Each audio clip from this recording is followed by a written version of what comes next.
Greetings, mortals. As promised, I have gathered some of your questions to answer. Today we're going to start with a question from Una Galaxia Muy Muy Lejana.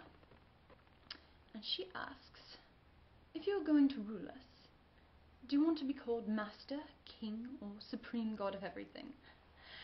Now, while Supreme God of Everything and Master are very tempting, I must say that I've always had an affinity to the title King.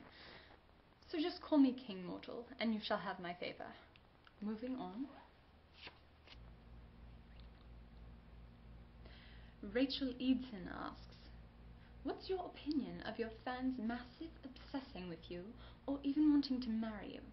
You've seen Tumblr, I'm sure, and it goes without saying that your fan base is quite large. Well, yes, the fan base is quite large, and I'm pleased with this. However, the reaction was not exactly what I would have anticipated. When Odin won the Great War, did giantesses throw themselves at his feet? Did they draw pictures of him and his brothers in questionable positions? I think not. Mortals are disturbed beings. Shiny Power asks, can I marry you? No. Next question. Kelsey Jones asks, would you consider marriage with a mortal? It's an odd coincidence. No. Joe John Grow asks, will you marry me? What in Helheim is wrong with you mortals?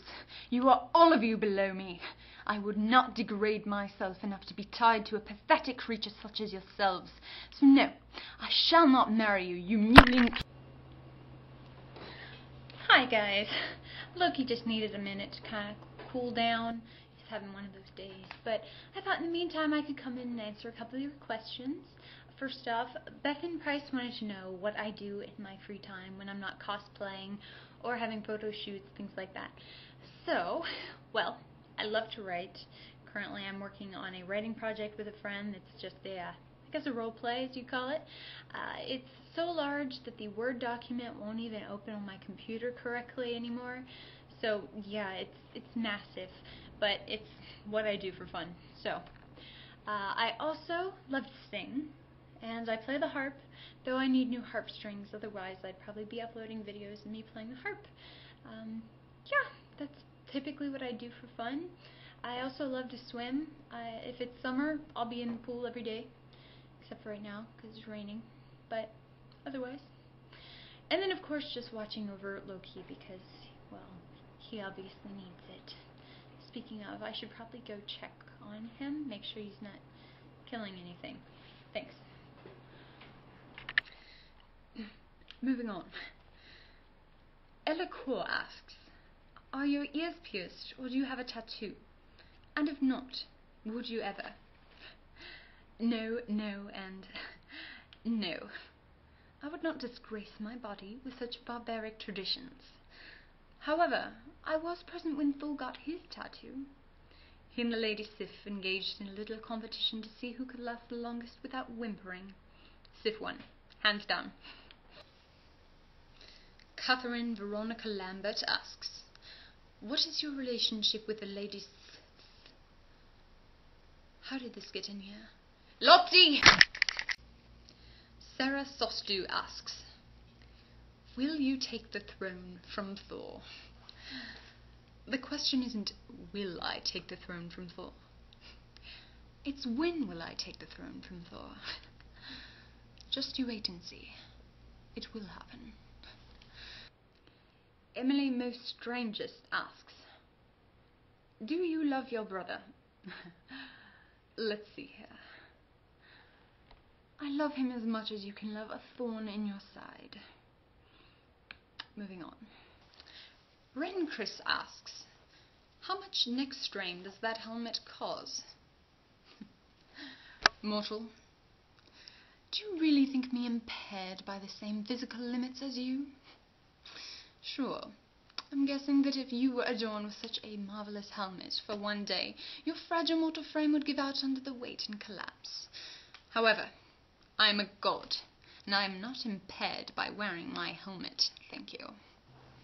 Bethan Price asks, apart from the day that you found out you were a frost giant, what has been the worst day of your life?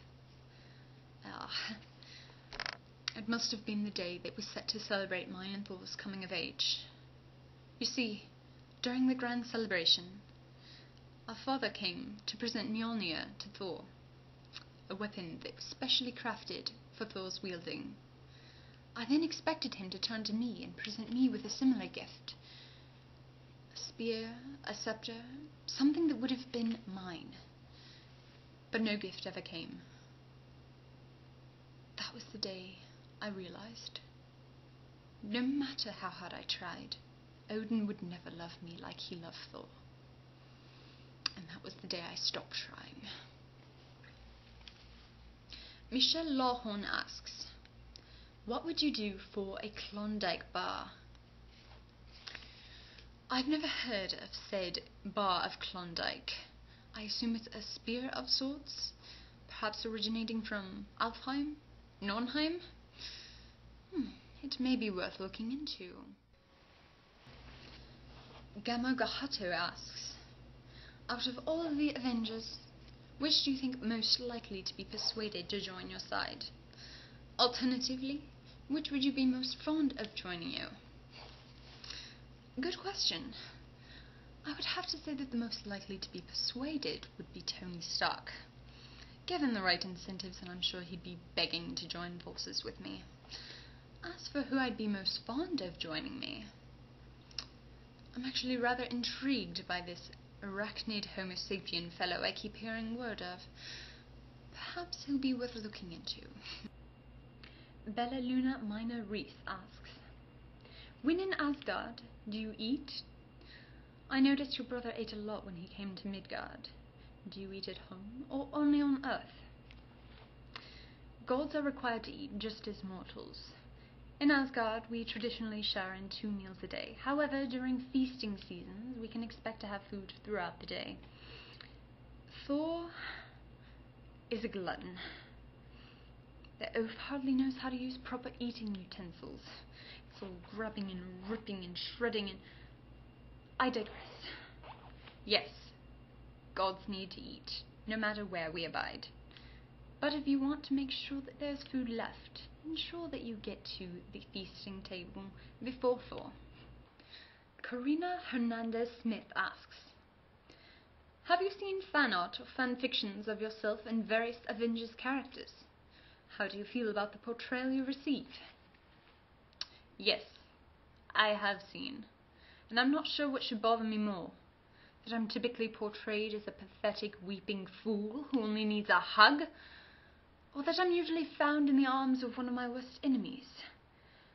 Seriously, what is wrong with mortals? Haley Darden asks, what kind of music is on your Asgardian playlist? Well, first off, in Asgard, all music is played live. We have everything from horns to harps to hurdy-gurdies. I myself prefer the lyre. I know. Fitting, isn't it? I certainly hope this session has been informative and has helped you understand your king on a new level. Please, keep the questions coming and I will see what I can do to see that they are answered. Thank you.